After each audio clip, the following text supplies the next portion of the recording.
Hello guys, ഇന്നൊരു മുളക് bajji recipe ആയിട്ട് വന്നിട്ടുണ്ട്. ഇതിൻ്റെ ഉള്ളിൽ മസാല നിറച്ചിട്ട് ചെയ്യുന്നത് ഒരു മുളക് ബജ്ജിയാണ്.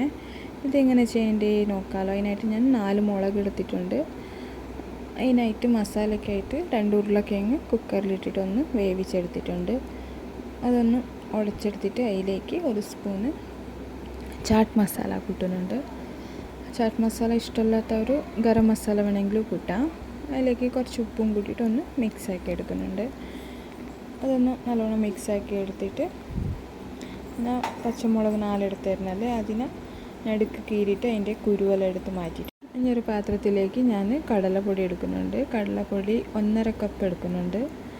1.5 കപ്പ് കടലപ്പൊടിയും അതിനാവശ്യമുള്ള ഉപ്പും, ഞങ്ങൾ മസാലയിൽ ഉപ്പിട്ടിട്ടുണ്ട്, അപ്പോൾ അതിൽ കുറച്ച് നോക്കിയിട്ടിട്ടാണ്.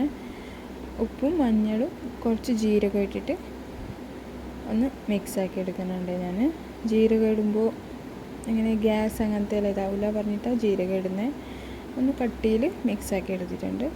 മിക്സാക്കി എടുത്തിട്ട് ഞങ്ങൾ മുളക് നേരത്തെ കുരു എടുത്ത് വെച്ചിരുന്നല്ലേ, അതിൻ്റെ ഉള്ളിലേക്ക് ആ ഉരുളക്കിഴങ്ങ് എല്ലാ മുളകിലും നിറച്ചെടുക്കുന്നുണ്ട്. ഞാൻ ഇതേപോലെ ഞാൻ കാണിക്കുന്നതൊക്കെ നിറച്ചെടുത്താൽ മതിയാവും. അതിലെല്ലാം നിറച്ചെടുത്തിട്ട്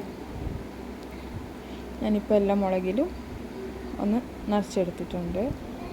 നിറച്ചെടുത്തിട്ട് എണ്ണ ചൂടാക്കാൻ വെച്ചിട്ട് ഇതാ പൊടിയിൽ മുക്കിയിട്ട് കടലപ്പൊടി വെച്ചിട്ടുണ്ടായിരുന്നില്ലേ, ആ കടലപ്പൊടി ഞാൻ ഗ്ലാസ്സിൽ വെച്ചിട്ടുണ്ട്. ഗ്ലാസ്സല്ല, ഒരു കുപ്പി പോലത്തെ അങ്ങനത്തെ പാത്രത്തിലാകുമ്പോൾ നല്ലോണം വരുമെന്ന് പറഞ്ഞിട്ട് എൻ്റെ അമ്മേല പറയും. അപ്പോൾ ഞാനതിൽ മുക്കിയിട്ട് എണ്ണയിലേക്ക് ഇടുന്നുണ്ട്. എണ്ണയിലിട്ടിട്ട് ഒന്ന് പൊരിച്ചെടുക്കുന്നുണ്ട്.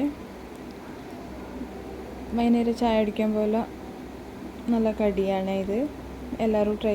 അത് എരിവില്ലാത്ത മുളക് നോക്കിയിട്ട് എടുക്കണേ. ഇങ്ങനത്തെ മുളക് എരിവുണ്ടാവില്ല ആവശ്യത്തിന്.